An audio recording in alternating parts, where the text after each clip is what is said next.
Love horror movies, haunted houses, creepy cult classics? Love a good drink while you scream? Then you need to check out Spooky Sips, the podcast where three spooky-loving ladies dive into horror movies old and new, all while sipping on some delicious spirits of their own. From slashers and slow burns to final girls and found footage, they bring the laughs, the screams, and the cocktails every 2 weeks. So grab your glass, hit play, and join the watch party because horror is better with friends, and maybe a little wine.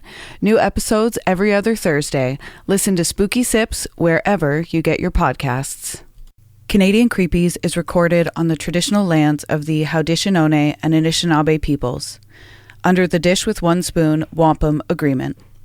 These lands and waters have been cared for since long before Canada existed, and they remain deeply important to Indigenous communities today. As we tell stories about darkness, injustice, and memory, I want to acknowledge the very real histories of colonization, violence, and erasure that Indigenous peoples continue to endure. A land acknowledgement can't undo that harm, but it is a reminder to keep listening, learning, and supporting in truth and reconciliation in meaningful ways. We share these stories not to forget, but to shine light, always with respect for peoples and nations whose land we live on. Canadian Creepies covers true crime, dark history, and disturbing events. Some episodes may include graphic descriptions or sensitive subject matter.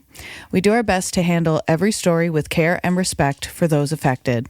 That said, we sometimes use humor and sarcasm as a way to process heavy content, never to disrespect victims, survivors, or their families.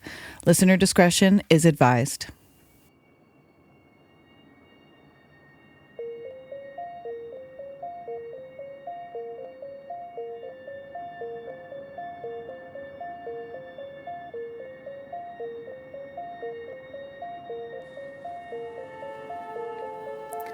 Cobblestone streets gleam under gaslight.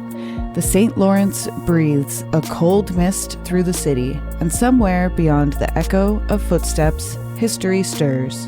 Quebec, Canada's oldest province, and without a doubt, its most haunted.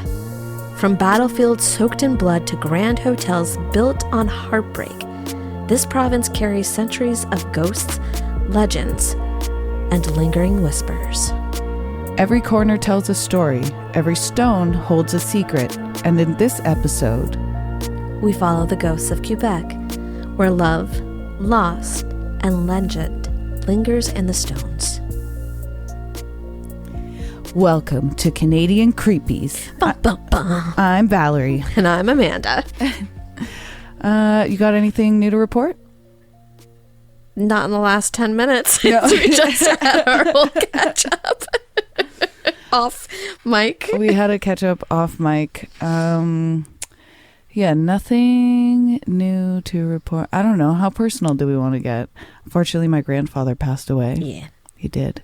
So we're just doing like a lighter episode because I wanted to put something out, but not something so heavy. Send Val some love. Send her some jokes or I love funny memes. Yeah. She literally, when she says in this podcast that she reads everything, she literally does. I read everything. Send her some uplifting stories. Thank you. Send her some cat memes. Yeah. Cat memes. That would be good. Cat memes. But for now, we will. But honestly, I don't like. We're not French, so I don't feel like I'm not going to dedicate this episode to Papa or anything. Fair. You know? Fair. Yeah. Love him. What a good guy. Lived to 86. He seemed very, very cheerful. He was so cheerful. Electric personality. There was like over 100 people at the Celebration of Life. See? Yeah. And I sang Amazing Grace. And I made it all the way until the last verse, and then I started crying. As soon as Kyle came in, I was out. Right. I have this thing where if I am grieving over something, I am perfectly fine until you touch me. It doesn't matter if you come up to like lightly touch my wrist or like hug me. I will literally be like, no, you can't touch me. Right. As soon as you do, the tears come. Yes. Yes. I feel like I'm very similar to that. But also in sobriety, I'm learning how I don't, this is like, I guess this is like the first, I've had like loss throughout my sobriety journey, but none as significant as my papa. So I'm like navigating how I process grief. It's a wild ride. But I'm learning like, it takes, I'm not like a public griever. Mm-hmm. Like I'm not like, I'm more of like in the car on the way home by myself griever. Yeah. It's strange because I feel like as children, we are taught to grieve a certain way. And then when you're an adult, you're like, this maybe doesn't feel right to me. Yeah. Yeah. It's like I almost feel a responsibility just to like hold it together. I got to hold it together. I got to be strong. When my sister died, for me, the one thing that struck out is everyone was like, I'm so sorry. And I'm like, first of all, she's not even dead yet. Yeah. Second of all, I had said thank you to people saying I'm sorry so much that the word lost meaning. And I was like one of my friends had seen me out at I went to like a live band show, and he was like, so how are you doing? And I was like, please don't say I'm sorry because I can't, like, I don't know how to respond anymore. And he's like, done. Don't worry. Yeah. No problem. Not sorry. Yeah, I'm not sorry then. In fact, I'm glad you're like, no, too far. So I try now to be very conscious of that when people have had a loss. So I would try to be like, tell me about them. What were they like? Yes. Yeah, that's a really nice sentiment. I try and through this, I think there are like, I have had a lot of like loss in my life where we are recording from and where I'm born and raised. There's a lot of addiction. Yeah. There's a lot of addiction. And there's a lot of stuff going on that I don't know about in the shadows, I suppose. And we have lost a lot of people due to that. Yeah. I think. So I know a lot of grief, but I feel like ushering your grandparent out of this world is like a beautiful responsibility.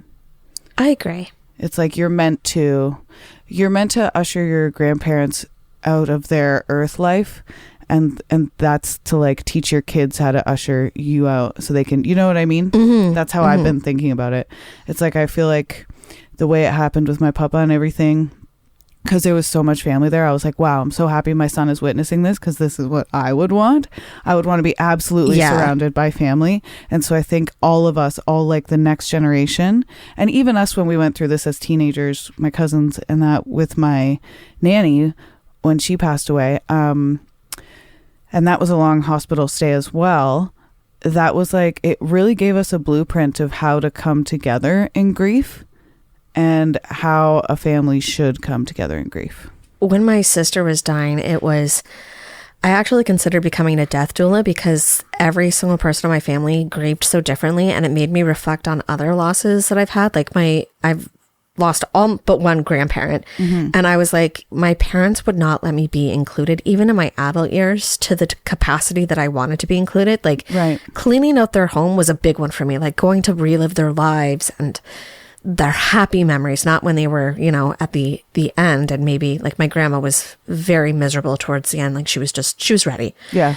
And like to be able to go through her stuff and be like, oh yeah, she taught me how to do this. Like, and my mom was like, nope, there's too many people here. Gotta go, get out. And I was like, fuck you. Yeah. I want to be here. Yeah. Like, right.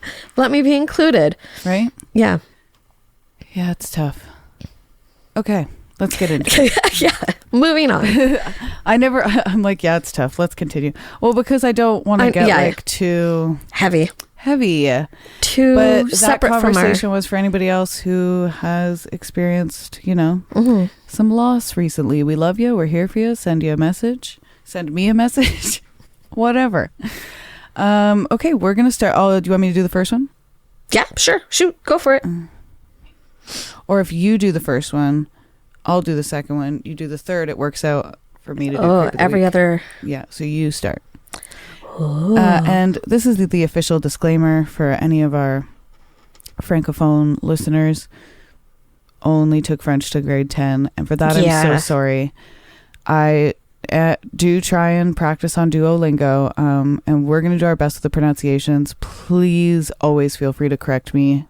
And then I will, if you comment somewhere when I find it, I'll screenshot it, share it on social media, and then mention it in the episode.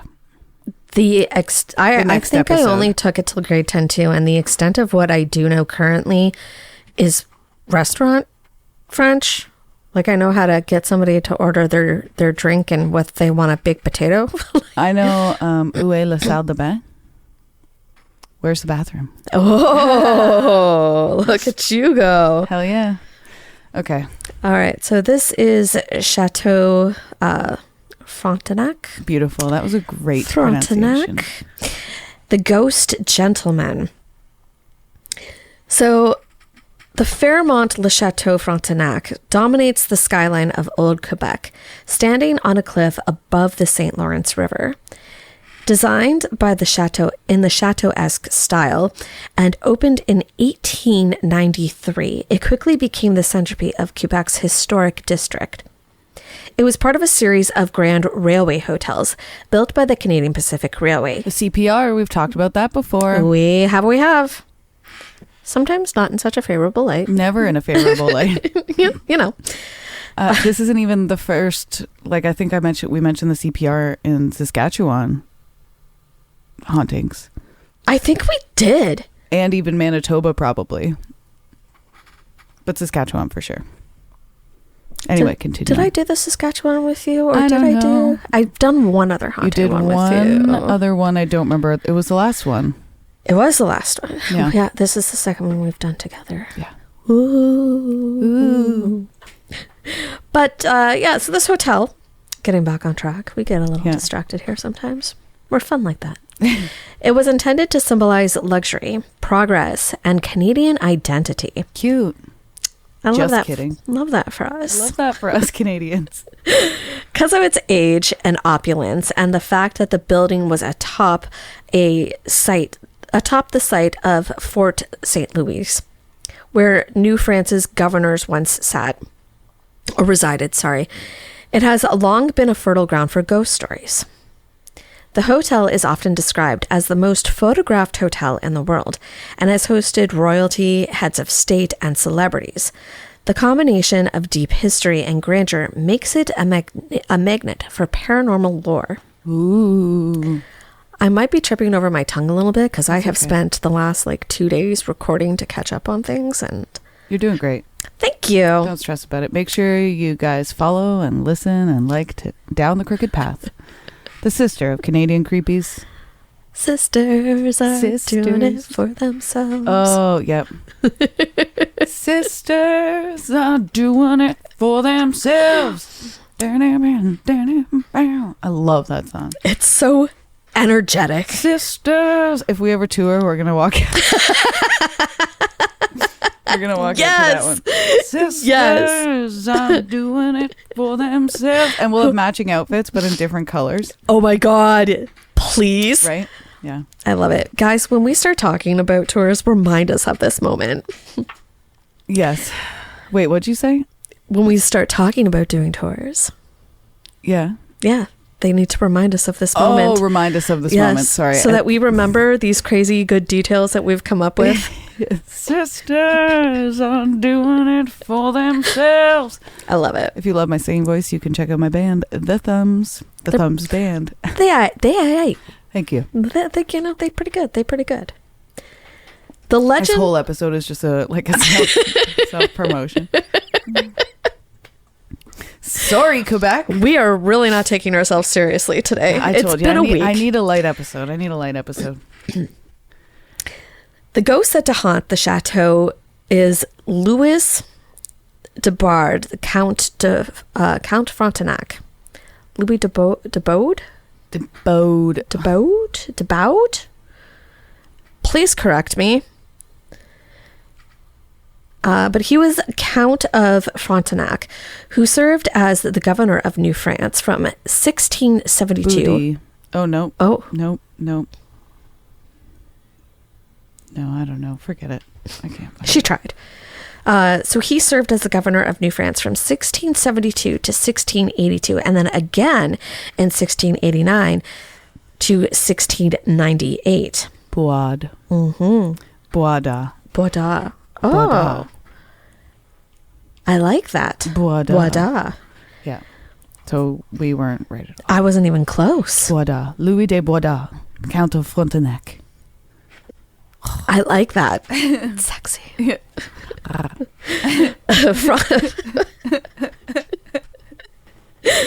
Her dog's like in the background listening to us. Like, you guys are Chilling. weird. Frontenac was a powerful, charismatic figure known for his passion, pride, and deep love for the colony. Yay. He loved the colony. Yay. You know what? White men love the colony. He strengthened defenses, encouraged expansion westward, and defended Quebec during conflict with the English and the Iroquois Confederacy. He died in France in 1698 and never returned to the land he loved. However, according to legend, his spirit did return to the city that bears his legacy and to the magnificent hotel that carries his name. And this isn't the first time we've heard about someone of notoriety like dying abroad and then coming back to haunt their Canadian place of residence. There is this theory, there's all sorts of different types of hauntings, but there are theories that spirits don't necessarily haunt where they died or where they were buried. They go back to places that had very deep personal connections to them. Right. That makes sense. It does make sense. And a lot of these stories that we've discussed, that happens. Yeah. I understand. Me too. In many versions of the story, there is a link to a lost love. It is said that Frontenac was engaged to a woman of noble birth. Sometimes she is described as his fiancée, sometimes as a young countess, depending on who is telling the story. Before he left for New France, he promised to send for her once settled, but the relationship grew strained by distance. I'd say there was no technology. You're sending what? It's like you're just pigeon waiting. mail? Yeah. Just waiting for across the seas. Like, yeah, it's like no, I do have a boyfriend. He just lives in New France right now. His letter is coming, I'm sure. I haven't heard from him in 3 months, but I know. I'm getting a letter. You know how long those ships take to get from here to New France? Long time. I have a locket with a strand of his hair in it. It's pretty serious. Prove that it's not his. Oh, boy. Later, he sent her a portrait of himself, and in some versions of the story, a miniature encased in gold. That's kind of excessive. A miniature of yourself? Yeah. And who made that? After his death... Miniature man? Where'd you get that? The miniature store? God. The store, front signage is just, it says miniature, but so small. But it's just tiny little letters. Blank. Great marketing. Yeah. After his death, she received word that he passed away, and as one romantic retelling puts it, her tears fell Her tears fell upon the portrait until his painted face blurred from her sorrow. Oh, she cried and longed for him. In ghost lore, Frontenac's spirit is said to roam the hallways of the chateau, forever searching for the woman he loved, the fiancée who never came to Quebec. This gives rise to his nickname, the Gentleman Ghost. So she was, okay. So she never came to Canada. She was in France. Yeah. But before he left for New France, he promised to send for her once he settled. And then he never did. Oh, he never sent for her. So it wasn't that serious. It wasn't that serious. And then after he died, she received word. So he left her and she cried anyway? Yeah. Girl, you got to get yourself some friends. Touch grass. Touch grass. Accounts vary depending on sources, but from most guest accounts and local guides and tourism material, The most consistent reports of an apparition of a well-dressed man in 17th century attire.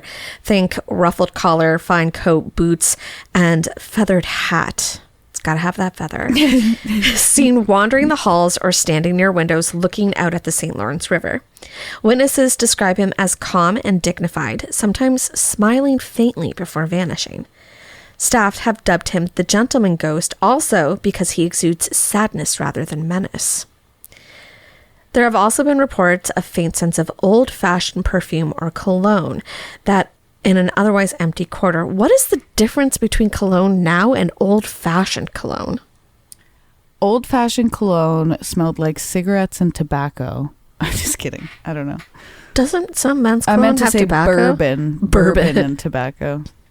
Is that me just hitting your bum doing it? It is, Sorry. yes. I'm playing footsies with my bum cheeks. I like it. Anybody listening to this episode is going to be like... Unhinged. This is the most unhinged we've ever been.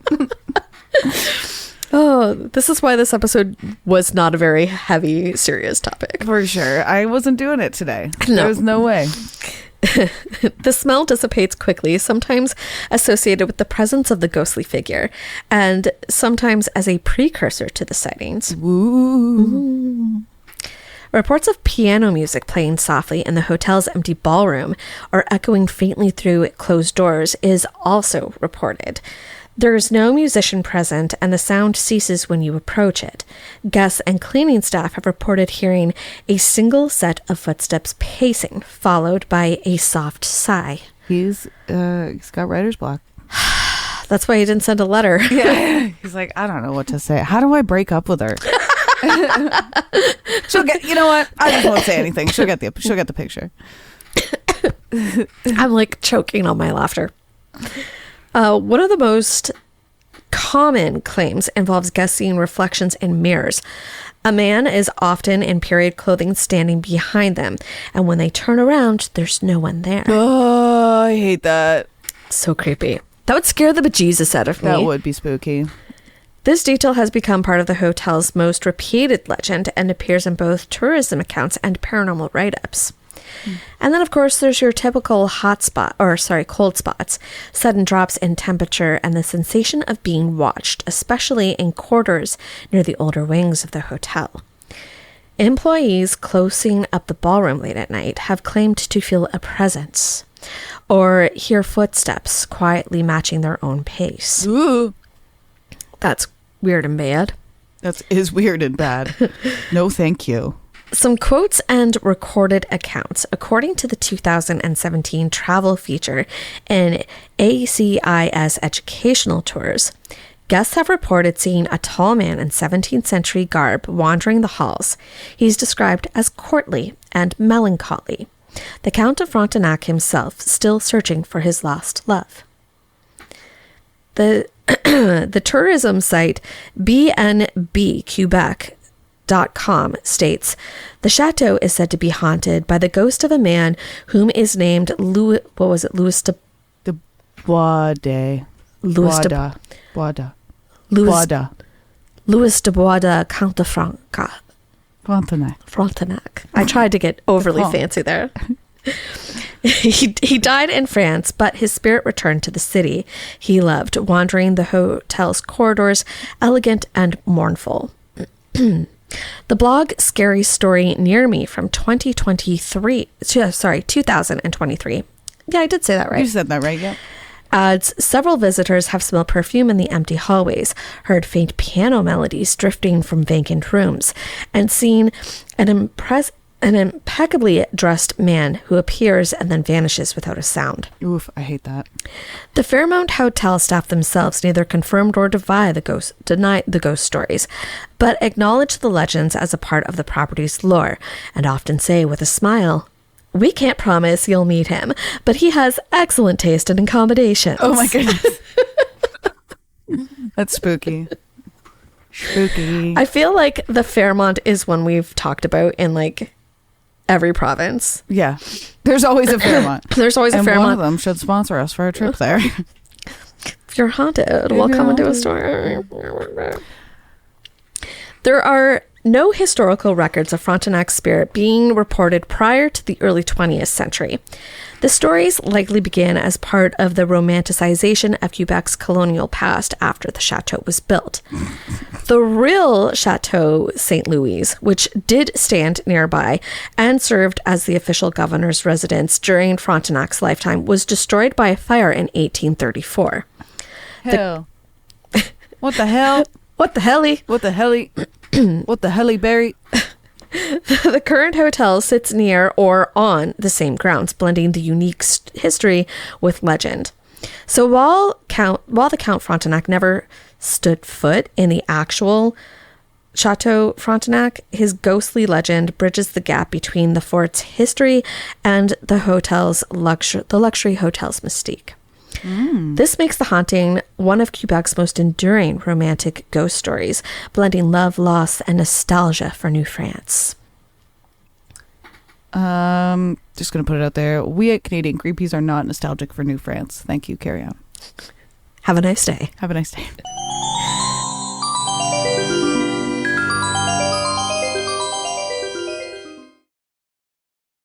Hey, creeps. It's Valerie here, and if you're anything like us, you love capturing a moment, whether it's spooky, sweet, or somewhere delightfully in between. Let me introduce you to our go-to for stunning shots, darkroom photography, based right here in the heart of the Niagara region. Mel, the brilliant eye behind the lens, is a lifestyle and creative photographer who brings a little bit of magic and maybe a touch of mystery to every session. She's got all her prices listed right on her website, super transparent, no tricks, and she runs killer seasonal specials around Mother's Day, Halloween, Christmas, and more. I'm telling you, her Halloween sessions, creepy perfection.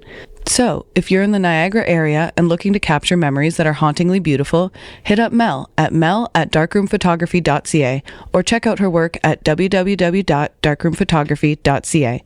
That's Darkroom Photography, where your memories come to life, even in the dark. Let's take a moment during this break to talk about something that matters. Something that doesn't get to be background noise. The Anishinaabe-Moan word, ni ki nagana, means we are all related, and we are. But relationship isn't just about words, it's about responsibility. Canadian author Naomi Klein once said, "It is not enough to say that we live on Indigenous land. We have to act as if we do." And one way to do that is by supporting Pay Your Rent, a grassroots mutual aid initiative that offers direct material support to Indigenous organizers across this land. It's not charity, it's rent. For those of us who aren't Indigenous to this place, it's a way to show up differently, to redistribute some of what's been taken. The Pay Your Rent Fund started as a one-time request for help in 2018 and grew into a nonprofit called Ni Ki Nagana. Your monthly or one-time donation can help provide food, hygiene supplies, housing support, and resources for Indigenous-led resistance and community care. So if you've ever said, "We're all related," ask yourself, are you being a good relative? Visit payyourrent.ca and find out more about how you can be part of something better. Now, back to this case. Looking for your next obsession? The Creators Collective Podcasts is your gateway to the dark, the chilling, and the downright fascinating. We're a community of independent podcasts with one goal: to share the best in true crime, paranormal tales, folklore, and unexplained mysteries. Whether you crave cold cases that won't stay closed, haunted histories that refuse to be forgotten, or stories that make you sleep with the lights on, there's a show waiting for you in the collective. And when you join us, you're not just listening to one podcast. You're stepping into a world of creators who love this stuff as much as you do. Check out the Creators Collective today. Follow the link in our show notes to discover your next favorite podcast. We'll be waiting for you.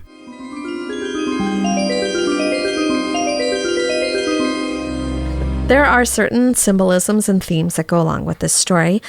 Love and eternal presence.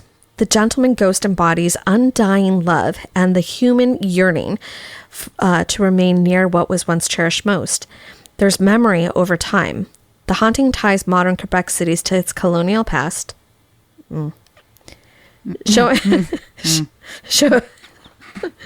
Showing how places evolve, but memory remains. There's elegance and melancholy. Unlike malevolent ghosts, the Count's presence reflects longing, grace, and sadness rather than fear. But some ghosts don't return for love. They linger for something unfinished, something bound in blood. Ooh. Ooh. Okay. We need to teach Daisy how to like whine or whimper on command. Right? Instead she's just looking at us. She's so cute. Just across the room like, hi guys. Okay. Next, we are traveling to Quebec City, Quebec. From where we just were in Quebec City, Quebec.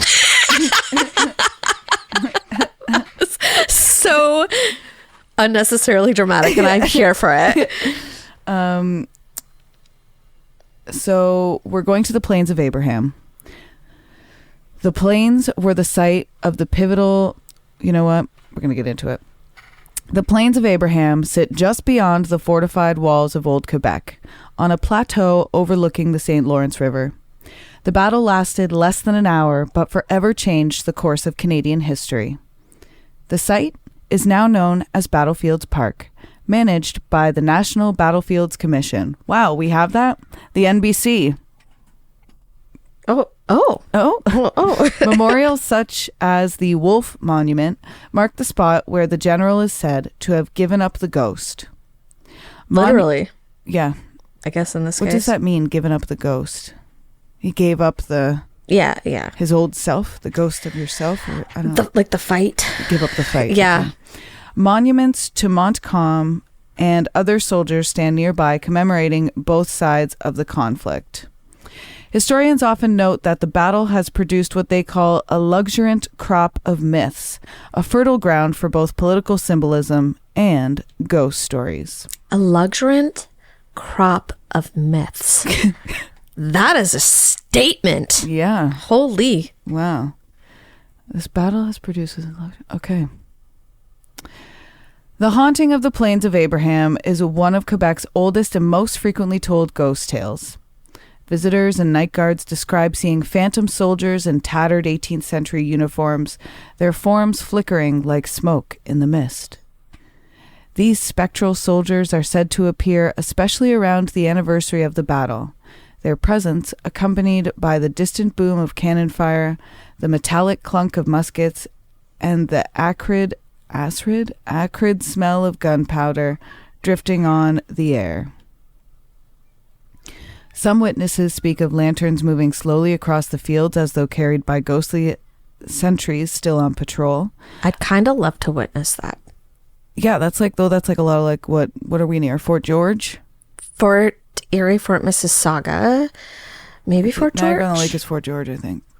Fort Mississauga's there as well. Oh. It's one of the lesser known ones, and I think I only know that because I was like, that one's lesser known, I'm going to learn about that one. Learn about that one, yeah. I think Fort George is in Noddle. For those of you who don't know, Noddle is the acronym for Niagara on the Lake. Word. Local legend, have I read this? No. Local legends holds that the spirits of Wolfe and Montcalm remain bound to the field, each haunting the ground where they fell, their fates forever intertwined in the place that claimed them both. Yeah, so I imagine here you can probably do like some ghost tours around Halloween. But I didn't look into that.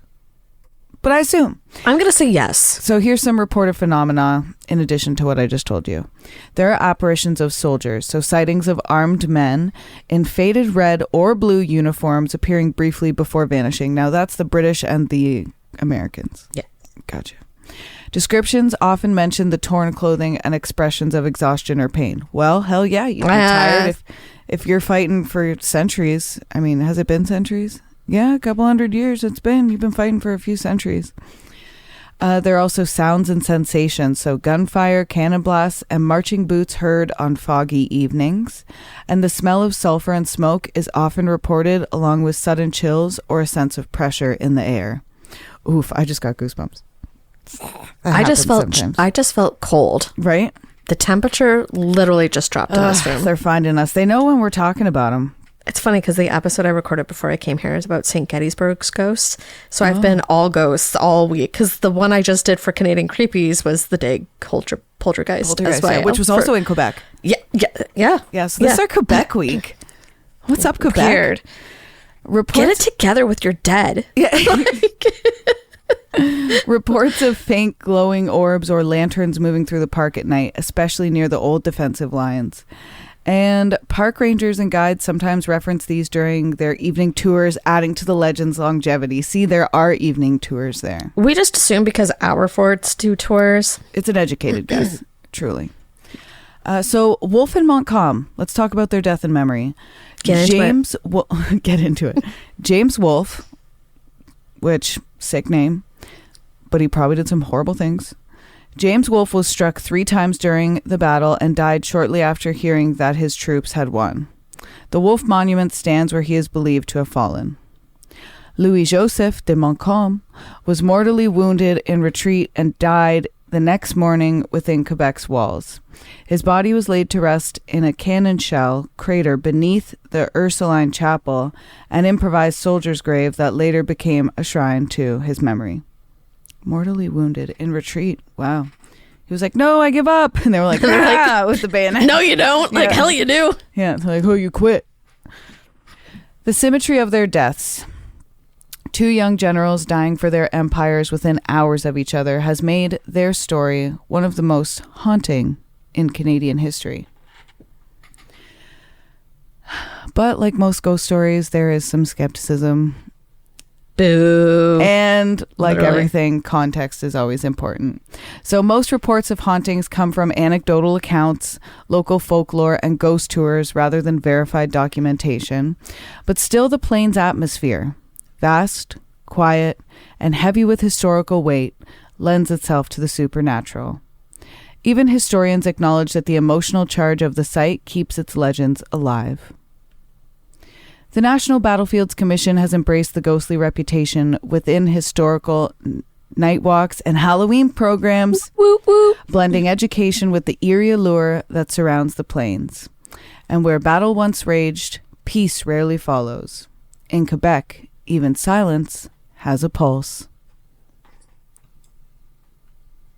We are moving on to the Morrin Centre. I'm saying that right? Yeah. Yeah. And I don't think this is like the first prison to library in Canada we've talked about. There was a prison to something or something to prison in one of another episodes too. But was it a residential school?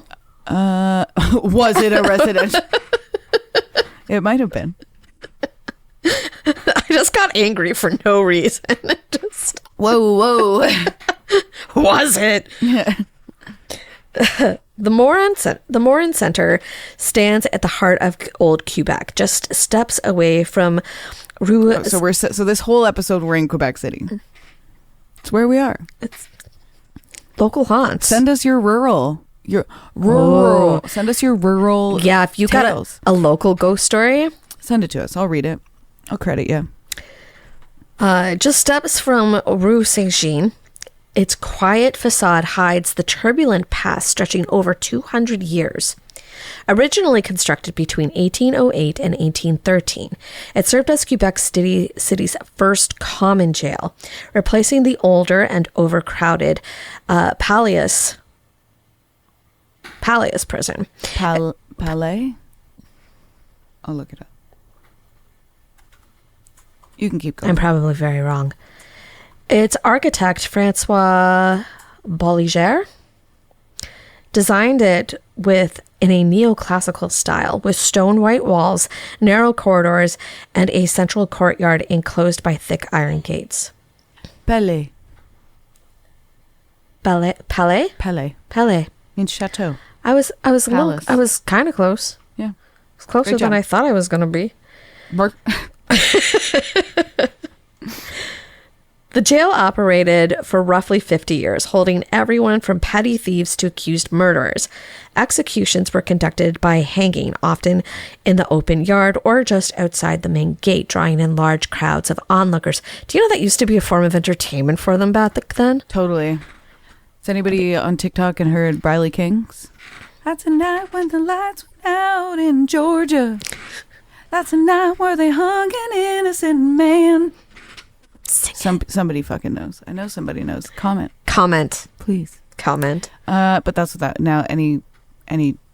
That's the night they hung an innocent man. It's just you talk about a hanging. That's just what comes to mind. Yes, I dig it. But yeah, it was a form of entertainment, and that's why we have evolved and have things like TV and basketball, like basketball, hockey. They could have, touched grass instead. Jeez. Just grow a plant. Meet a neighbor. Have a bath. I know those are scarce in those times. Take a walk down by the river. Yeah. After the prison closed in the 1860s, the building was converted into the Morrin College. Wow. That's like Brock University, the one tower or the one building, Mackenzie Chow, was... It's really confusing in there because it was so confusing in there. Designed by the same person who designed like a prison. Yeah, I think I had one class in there and I never went because I couldn't find it. Yeah, I don't know where it is. I don't know. It was an English language institution affiliated with McGill University. Ooh. It later became home to the Literary and Historical Society of Quebec, the oldest learned society in Canada, and eventually evolved into the Morrin Centre, a cultural and heritage site open to the public. This layered history, from punishment to education to preservation, gives it a palpable sense of emotional contrast, a place where suffering once echoed through stone, now filled with quiet turning of library pages. Because of its grim past, the centre is one of the most consistently reported haunted sites in Quebec City. I want to go there. Let's. I was just because it's in Quebec City and it's a library. Let's. Sick. I love libraries. Let's do it. It's in the library today. Is there a Moaning Mona? Moaning Myrtle? Myrtle, yes, sorry. Moaning Mona. Moaning Myrtle. I got my... Moaning Mona is the literaries. Fanfic. Yeah. The off-brand Harry Potter named Perry Gotter or something. Like I'm old man wheezing, I'm laughing so oh boy. Oh, that was good. Thank you. I'll be here all week. I lost my place. Guide staff, is that where you are? Core legends? Yes. Okay. Yes. Guides, staff, and visitors have all described eerie experiences, particularly in the areas that once served as the cells and gallows. It is said that the spirits of former inmates still linger, uneasy in their transformation from prisoners to memories. Tour guides frequently reference the shadows of a condemned man, believed to pace the same cell that he awaited execution more than a century ago. Some visitors identify him as Charles Chambers, a man who was hanged on the premises in 1829 after killing his wife. A murderer. Gross. Yeah. He was a murderer. Murderer. A murderer. His restless figure is said to appear near the basement area where the original jail cells remained intact. Ooh. So they still got a whole jail in the basement? Wow. Neato. That's ooky. That's ooky. It's ooky. It's ooky spooky. Ooky. Yeah, ooky spoopy. Visitors describe hearing chains dragging along the floors, footsteps pacing, and doors creaking, even when the building is empty. The chains dragging. I hate that. I hate that. It's giving Ghosts of Halloween. Yeah. Or sorry, Ghosts of Christmas. It's giving Ghosts of Christmas. It's giving Marley and Marley. Yes. Yes. It's giving Charles Dickens. Yeah. Cold spots appear suddenly, particularly in the former cell blocks and stairwell areas. Staff have reported hearing soft whispers and murmured voices, sometimes both in English and French, echoing the empty corridors. Ooh. There are also... bilingual ghosts. See, everyone in Canada is bilingual. Mm-hmm. Till grade 10. and then, yeah. I think that might even vary by province. Yeah, because, we're in Ontario. I don't know what the other school systems are like. Let us know how long you have to take French. We're interested. And what province you're in. Comment. There are apparitions. The most famous sightings involves a dark human-shaped shadow that is seen moving behind barred windows or pacing one of the reconstructed cells during tours.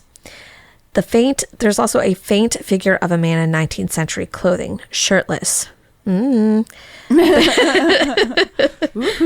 barefoot and gaunt. Oh. Wow.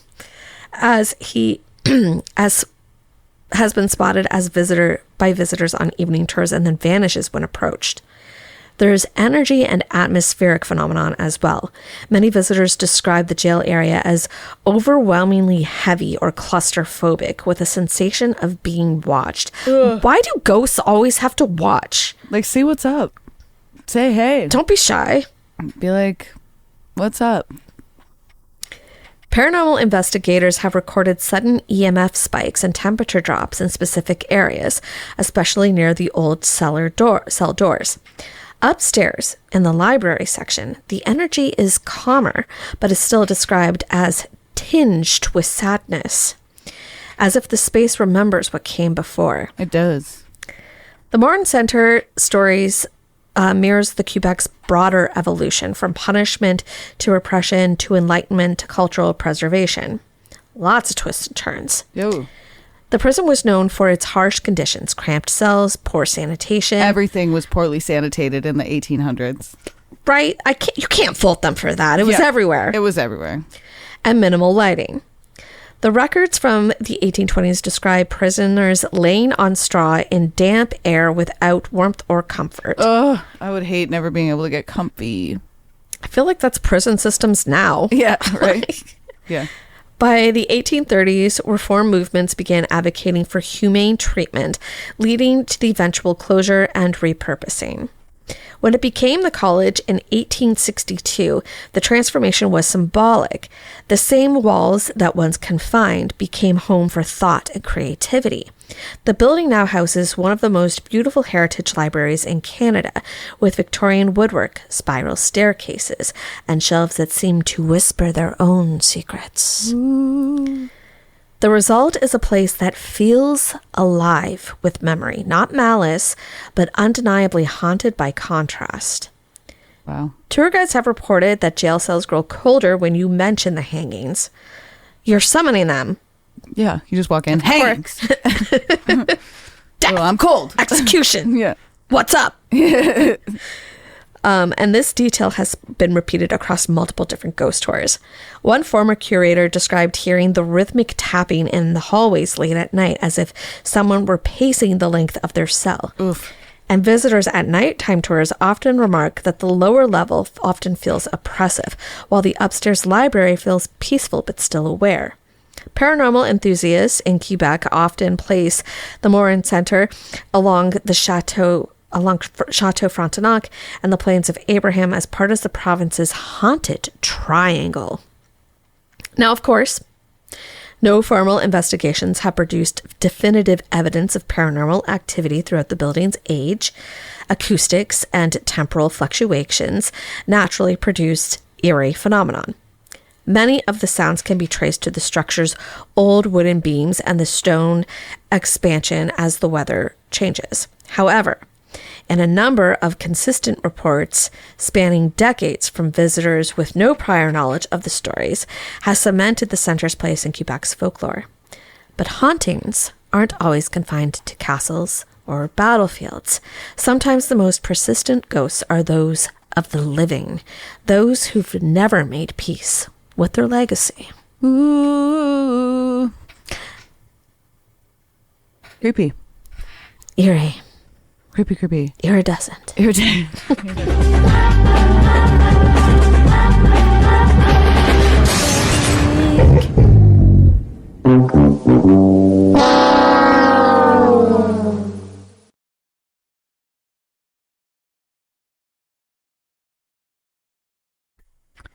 Okay. This week's Creep of the Week is Adélard Godbout's Restless Spirit. That's our Creep of the Week.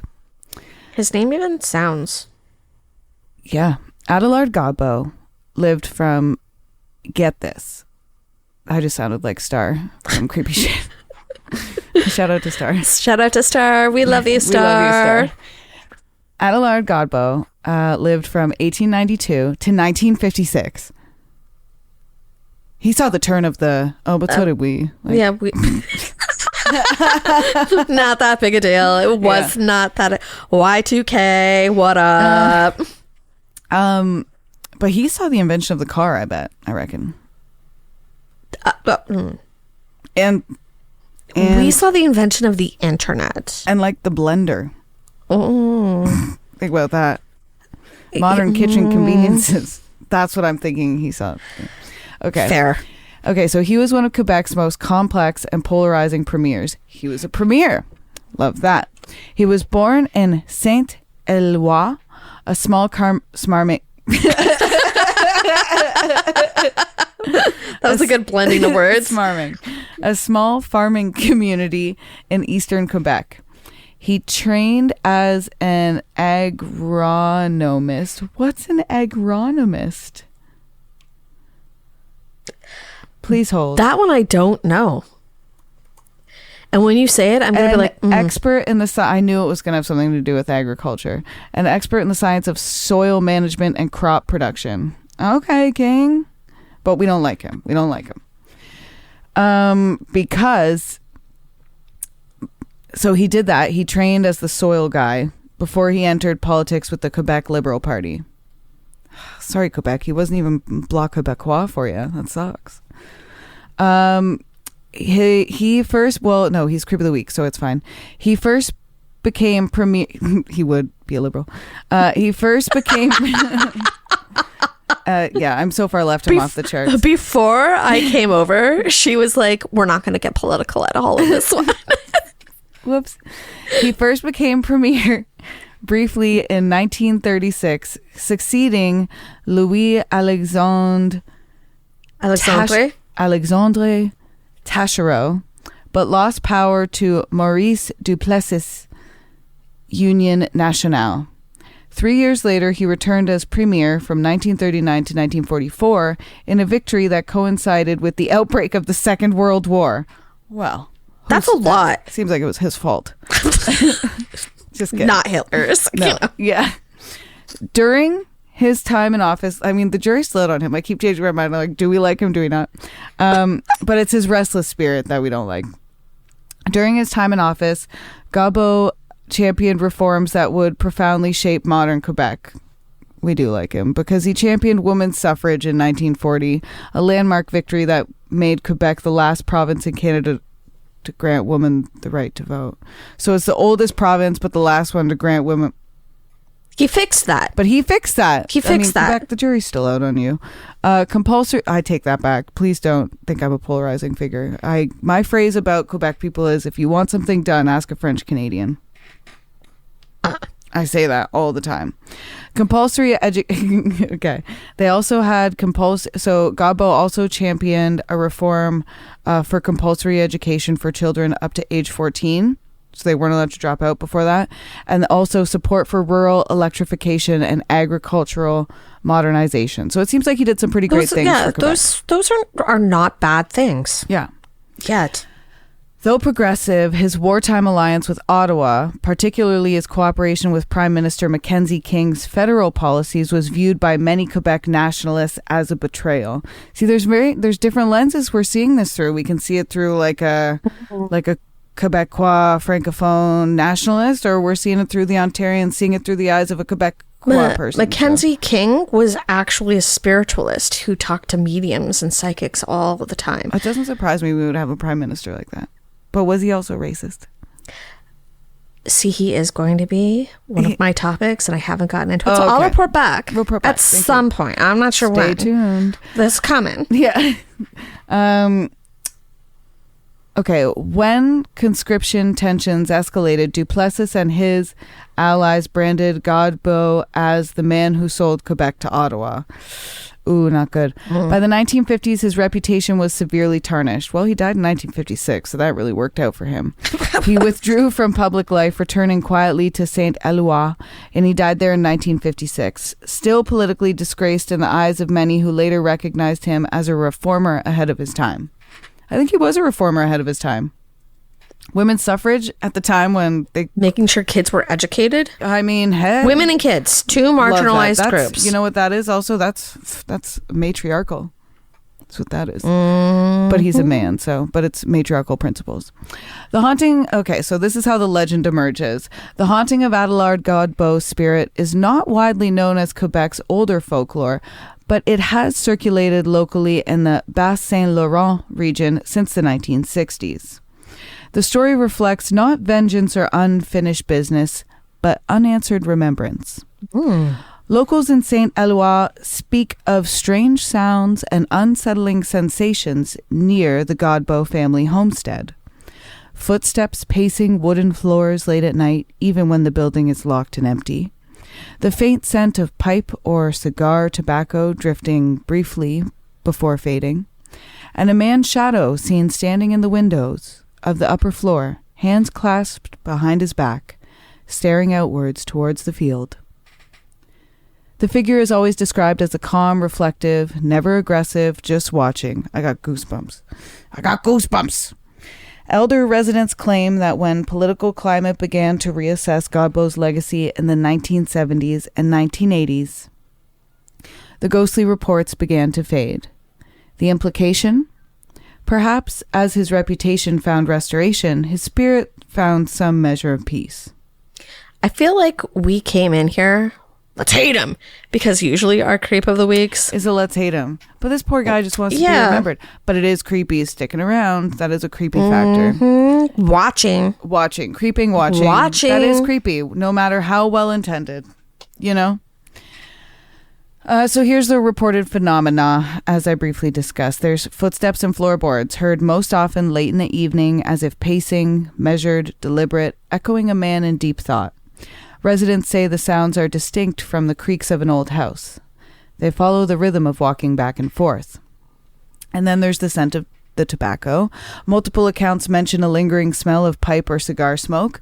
Godbout was known to smoke occasionally in his years in office, a detail that lends eerie specificity to the reports.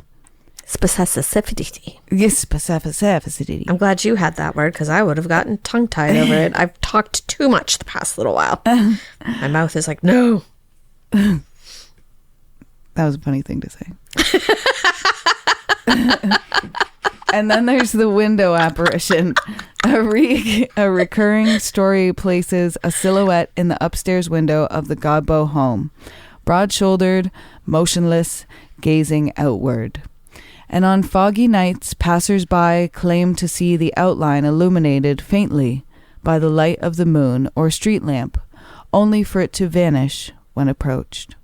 There's also the quiet presence. As we said, the creepy, quiet presence. Watching. Visitors to the area describe the sensation of being observed or accompanied, especially near dusk. And a few report a subtle drop in temperature near the property, common in folklore surrounding thoughtful or benign hauntings rather than violent ones.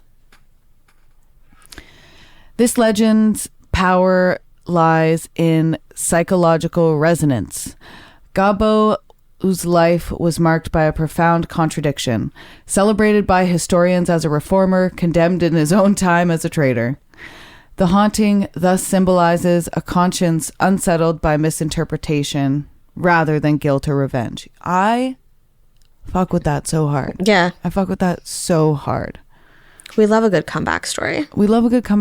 I feel constantly misinterpreted. I call myself the black sheep of my family, right? Because nobody understands. You know, and you know what? You don't have to understand, but you can appreciate. Yeah. Keep the judgment to a minimal, please. Yeah, you know? Okay, continuing on. In Quebec's evolving forgot where I was. In Quebec's evolving historical narrative, especially after the Quiet Revolution of the 1960s, Godbout's reputation was gradually rehabilitated. By the late 20th century, scholars described him as one of the fathers of modern Quebec democracy. And the transformation of his public image mirrors the transformation of his supposed haunting.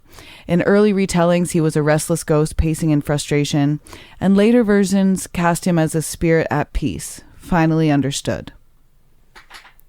Good job. Right? Godbout's spirit reflects the weight of misunderstood history, how even progress can be punished when the world isn't ready. And the idea that ghosts linger not for vengeance. Oh, I should say the symbolism and themes. Sorry. So the symbolism and themes of this Creep of the Week. So we've got the haunted legacy. So Godbout's spirit reflects the weight of the misunderstood history, how even progress can be punished when the world isn't ready. Another theme would be redemption through memory. The idea that ghosts linger not for vengeance, but to be remembered truthfully. And lastly, history as restless energy. Just as Quebec's haunted sites echo its colonial past, Godbout's haunting reminds listeners that the political and moral ghosts of the 20th century still shape the province today. And though anecdotal, a few oral histories persist in Saint-Éloi. One lifelong resident recalled in a 1980s interview, when the nights were still, you could hear pacing in the house. It sounded like someone thinking out loud, but with their feet. That's creepy. Yeah. I like that. Me too. Another claimed you'd smell tobacco on the wind, but no one around here smokes anymore. It's like he comes home to check on his farm. And a tour guide from the Bas-Saint-Laurent region once described the feeling around the property as not frightening, just heavy with thought, like he's waiting for someone to understand him. That's sad. That is sad. And Godbout's haunting offers a change of pace from the classic horror trope. It's less about fear and more about the restlessness of misunderstood legacy. Maybe some ghosts aren't cursed to linger. They simply choose to stay until their story is finally understood. I dig it. And I didn't script an outro. We're just going to say thanks. Thank you. Bye. No, make sure if you have if you have a Creep of the Week nomination, a hometown horror, or a current case you want us to talk about, you can email us at canadiancreepiespodcast@gmail.com. You can follow us on Instagram at Canadian Creepies. You can follow me personally everywhere at Radio Valerie. And you can follow me at Down the Crooked Path, the Down the Crooked Path podcast, everywhere you get your podcasts, and at Down the Crooked Path for both TikTok and Instagram. And you can listen to episodes of Down the Crooked Path on Canadian Creepies on Tuesdays. Every Tuesday. Every single one. It's October, so I am doing something ghostly. Ooh. Every single week this week. Yeah. I dig it. It's been Doug. Thanks for tuning in, creeps. Creep you later. Creep you later. That was a good one. We were hilarious.